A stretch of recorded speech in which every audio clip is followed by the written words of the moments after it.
कहा तुम्हारा आगमन बैकुंठ में किस लिए हुआ है? बड़े व्यथित दिखाई पड़ रहे हो, बड़े चिंतित दिखाई पड़ रहे हो, अपनी चिंता का कारण बताओ। भगवान ने जब ऐसा पूछा नारद ऋषि से, तो नारद जी ने कहा प्रभु आप तो अंतर्यामी है, सब कुछ जानने वाले हैं, आपसे कुछ भी नहीं छिपा हुआ है, फिर भी आपका भाव है तो मैं कथा अपनी आप से प्रस्तुत कर रहा हूँ। कहा प्रभु मैं इस समय मृत्यु लोक से आ रहा हूँ, आगे प्राणियों को देखा, नाना क्लेश समन्विता नाना पच्चन्ते पाप कर्म भी नाना योनि समुत्पन्ना ते हम ते नरकस्तम।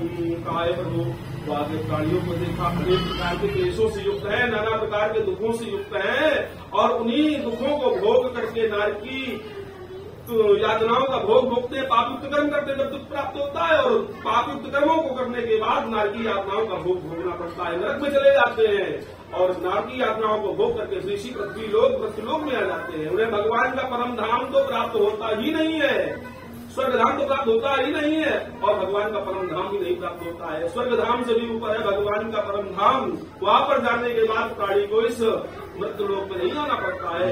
कहा है प्रभु मैं चाहता हूँ कि कल्याणार्थ कोई ऐसा साधन हो जिस कलिकाल में मनुष्य श्रद्धा भक्ति के साथ में करे, और अंत में उसकी सद्भक्ति जो करे वो भगवान के परम धाम को प्राप्त हो जाकर के, ना परम धाम मिल सके तो भगवान का सत्यलोक तो प्राप्त हो जाएगा। ऐसी भगवान से प्रार्थना करने लगे नारद जी। भगवान ने कहा नारद तुमने बहुत अच्छा प्रश्न किया है, व्रतिमस्ति महात्पुण्यम स्वर्गे मत्रे तदुर्लभम तवस्वने मया प्रकाशम कुरु तत्सर्वम। सूची में कांक्षियों भगवान ने नारद जी से बताया एक महान व्रत है जो इस व्रतलोक और पृथ्वी लोक में दोनों स्थान पर दुर्लभ है। तुम हमारे अनन्य भक्त हो, दास हो, इसलिए वो महान व्रत में बता रहा हूँ। नारद जी ने कहा वो व्रत ऐसा है, भगवान ने कहा स्वर्गपि दुर्लभम तेन कर समर्थते, वो स्वर्ग लोक और पृथ्वीलोक दोनों स्थान पर दुर्लभ है। प्राणी इसको करता है निश्चित समस्त बंधनों से मुक्त हो जाता है, और समस्त सुखों का भोग करके अंत में हमारे परम धाम को प्राप्त हो जाता है। जब भगवान ने ऐसा बताया तो नारद जी ने कहा प्रभु किम फलम किम विधानम के नहीं प्रथम उस फल का उस व्रत का क्या फल है, क्या विधान है, हमें नियम पूर्वक बताने की कृपा करें। जब नारद जी ने पूछा तो भगवान ने कहा नारद दुग्ध शोकादिगमनम धन धान्यादि प्रवर्धनम सौभाग्य संततिकरम सर्वत्र विजय प्रदम। वो महान व्रत जो भगवान विष्णु का नारायण का है, वो महान व्रत स्वर्ग लोग और पृथ्वी लोग दोनों स्थान पर दुर्लभ तो है ही, वो सौभाग्य और संतान की दोनों की रक्षा कराने वाला है, धन धान्य को बढ़ाने वाला है। और उस व्रत में ना तो कोई समय देखने की आवश्यकता है, ना कोई मुहूर्त देखने की आवश्यकता है। जिस दिन भी भक्त के मन में भाव जागृत हो जाए, परमात्मा के प्रति समर्पित होकर के दिन भर व्रत रहे, और सायंकालीन मेला में अपने इष्ट मित्रों बंधु बांधवों को आमंत्रित करे, आचार्य को आमंत्रित करके भगवान के मंडप को बनावे केले के पत्तों से आच्छादित करके, और उसमें शालिग्राम जो भगवान साक्षात नारायण भगवान विष्णु होते हैं उनके विग्रह को स्थापित करे। विघ्न विनाशाय, किसी प्रकार का पूजन में विघ्न न आए, इसलिए सर्वप्रथम भगवान गणेश का और गौरी का पूजन करे। जल के अधिष्ठान देवता भगवान वरुण होते हैं, उनका पूजन करे। चारों दिशाओं में एक एक कलश को स्थापित करके उन दिशाओं का पूजन करने के पश्चात जीवन में ग्रहों की शांति बनी रहे तो उनका पूजन करे। और तत्पश्चात भगवान शालिग्राम जो भगवान विष्णु हैं उनको दूध दही घी शहद चीनी क्रमशः पांचों चीजों से स्नान कराने के बाद मिले हुए पंचामृत से स्नान करवाए, और भगवान को शुद्ध जल गंगा जल से स्नान कराए। भगवान को यज्ञोपवीत अर्पण करे, चंदन का लेप लगावे, और भगवान विष्णु को अक्षत चावल नहीं चढ़ाए जाते हैं, इसलिए चावल न चढ़ा करके भगवान को तुलसी दल दूर्वा पुष्प अर्पण करे। नाना प्रकार के मिष्ठानों का भोग लगावे, लेकिन गेहूं के आटा में संतरा इत्यादि मिश्रित करके सवाया भोग अर्पण करे। नाना प्रकार के ऋतु फलों का भोग लगावे, लेकिन केले के फलों का विशेष महत्व है। केले के फलों का भोग लगावे, आचमन करावे नारद, और तांबूल दक्षिणा अर्पण करके हाथ जोड़ करके प्रार्थना करे, हे प्रभु हम दीन है अधीन है, आपकी शरणागति है, जब तक संसार में रहे इसी प्रकार से श्रद्धा भक्ति के साथ समर्पित होकर के पवित्र भावों से सब जीवों में संतुष्टि रखते हुए आपका ये व्रत करें, आपकी कथा श्रवण करें, और संसार के समस्त सुखों का भोग करके अंत में प्रभु हमें आपका परम धाम प्राप्त हो। भगवान ने कहा नारद इस विधि से इस कलिकाल में जो मनुष्य प्राणी भगवान की कथा को स्मरण करता है निश्चित उसका कल्याण होता है। इस कलिकाल में इससे छोटा, इससे सरल और दूसरा कोई उपाय नहीं है। श्री देवाखंडे श्री सत्यनारायण कथायाम अत प्रथमोऽध्याय। बोलिए श्री सत्यनारायण भगवान की जय।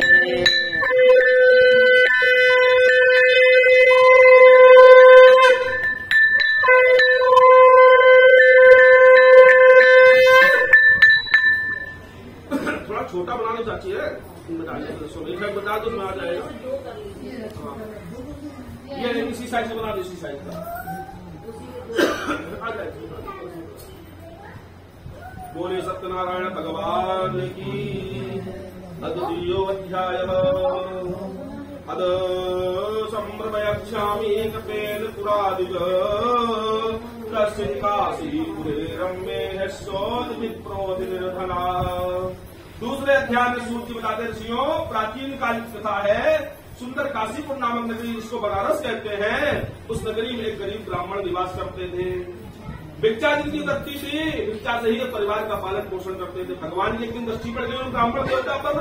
देख करके भगवान को दया आ गई, ब्राह्मण तो मेरा प्रमुख अंग है और इसकी ये दुर्गति। भगवान ने वृद्ध ब्राह्मण का वेश बनाया, उस गरीब ब्राह्मण के समक्ष आकर के पूछा, इस पृथ्वी पर जो काम ग्रहण किया करते हो, आपका क्या परिचय है? ब्राह्मणो दरिद्रोऽहं भिक्षार्थ ब्रवे महीम् उपायं यदि जानासि त्वं कथय प्रभो। काम एक गरीब ब्राह्मण हो, भिक्षा हमारी वृत्ति है, भिक्षा से ही परिवार का पालन पोषण करता हूँ। हे प्रभु, यदि गरीबी को दूर करने का कोई साधन जानते हो तो हमें बताने की कृपा रहे।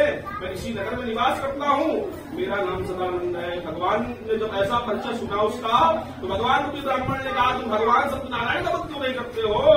वो तो वांछित फल को देने वाले हैं, जो भी मन में कामना करते उस कामना को पूर्ण करने वाले हैं। सदानंद जी ने कहा, तो वांछित फल वो व्रत, कैसा वांछित फल और कैसा व्रत, क्या व्रत का विधान है? हमें प्रभु प्रधान गुरु बताने की कृपा करें, हम आपकी बात समझ नहीं पा रहे हैं। भगवान ने वही वृत्तांत जो विधान था भगवान की कथा का, पूजा का, जो भगवान विष्णु ने नारद जी को बताया था और जो सूत जी ने उन 88,000 ऋषियों को बताया था, वही वृत्तांत सदानंद ब्राह्मण से बता दिया। भगवान भी ब्राह्मण वहां से चले गए। सदानंद जी सायंकालीन वेला हो गई, घर पर पहुंचे, रात्रि में विश्राम दिया, प्रातः काल नित्य क्रिया से निवृत्त होकर के पूजा इत्यादि करके जब भिक्षा के लिए निकले तो मन में विचार आया, हमें तो घर में भिक्षा में इतना धन नहीं मिल पाता है कि अच्छे ढंग से अपने परिवार का पालन पोषण कर सके। फिर हम भगवान की पूजा कैसे करेंगे? हे दैवहं भगवतो वासुदेव सुवेदसा मायानुभावमभितं तेन गच्छन्ति तत्पदं। सूर्य के दृश्यों प्रभु की ऐसी कृपा हुई, मन में संकल्प कर लिया, प्रतिज्ञा कर ली, आज भिक्षा में तो धन मिल जाएगा, भले परिवार भूखा रहे, लेकिन भगवान का पूजन अवश्य निश्चित करना है। जब सब संकल्प कर लिया, जब कोई भगवान के प्रति समर्पित हो जाता है तो परमात्मा भी उसकी सहायता करता है। प्रभु की कृपा हुई, भिक्षा के लिए निकले तो प्रचुर मात्रा में धन मिल गया, भिक्षा अधिक मात्रा में मिल गई। जब अधिक रोज की भांत मन में भगवान का चिंतन करते रहे, मनन करते रहे कि कैसे भगवान का पूजन करेंगे, सत्यनारायण का ही ध्यान मन में बनाए रखे और अधिक मात्रा में जब धन प्राप्त हुआ तो बड़े प्रसन्न हुए। तो आज रोज की बात अधिक मिल गया है। सुंदर भगवान के पूजन की सामग्री लेकर के अपने घर पर आए, इष्ट मित्रों के साथ में बंधु बांधवों को एकत्रित करके आचार के माध्यम से भगवान सत्यदेव का पूजन किया।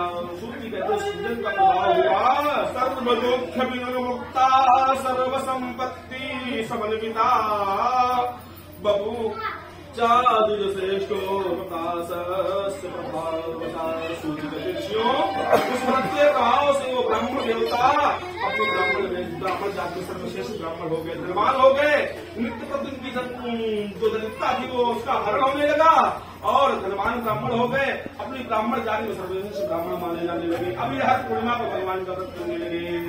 कल पुराणानि इतिहासानि जानध्य सर्व पापा सूर्य महाराज के ऋषियों एक दिन की बात है, पूर्णिमा का दिन था, सायंकालीन की मेला के समय अपने ही भवन पर भगवान सत्यनारायण के पूजन का इन्होंने आयोजन किया। एक लकड़हारा नगर में आया, बड़ी तेज से प्यासा था, लकड़ी का बोझ नीचे रखा, सोचा इसी नगर में सदानंद जी ब्राह्मण रहते हैं, बहुत दिन से भेंट नहीं हुई है, उनसे इसी बहाने मुलाकात हो जाएगी, कुछ जल ग्रहण कर लिया जाए। जहाँ देखा झोपड़ी बनी थी, सुंदर भवन बना हुआ है, आश्चर्यचकित हो गया। भवन के अंदर गया, घर के अंदर गया, देखा भगवान का पूजन हो रहा है, बैठ गया, कथा श्रवण की, अंत में भगवान का प्रसाद ग्रहण करके ब्राह्मण को प्रणाम किया और पूछा ये सब परिवर्तन का कारण कैसे है। सदानंद जी ने कहा ये भगवान सत्यदेव की कृपा से वैभव ऐश्वर्य प्राप्त हुआ है। मेरा मत कहता है तुम भी भगवान सत्यनारायण का मत करो। नैवं विदामो भगवन प्राण रोधन चराचरस्याखिल सत्भावना विदेहि तन्नो ब्रजिनाति मोक्षम प्राप्ता वयम ताम शरणम शरण्या। सूर्य जी बताते ऋषियों, सदानंद जी ने उस लकड़हारे को बताया जिस पद को करोगे तो वांछित फल को प्राप्त होगे, जो भी मन में कामना करोगे उस कामना को पूर्ण करने वाला है। सदानंद जी से उस लकड़हारे का कहा इस व्रत का क्या विधान है, क्या नियम है। लकड़हारे ने भी वही, सदानंद जी ने भी लकड़हारे को वही विधान बताया तो भगवान विष्णु ने नारद जी को बताया था। लकड़हारा घर पर गया, रात्रि में नींद नहीं आई, प्रातः काल हुआ, हम भगवान का पूजन कैसे करेंगे, लकड़ी बेचने से इतना धन नहीं मिलता है कि अच्छे ढंग से अपने परिवार की आवश्यकताओं को पूरा कर सके। लकड़ी का बोझ सर पर रखा और लकड़ी बेचने के निकल पड़ा। मन में इसने भी संकल्प कर लिया जो धन मिलेगा लकड़ी बेचने से भगवान का पूजन निश्चित करना है। हरिनाम तद दिने का मूल्यम दुर्गम प्राप्त।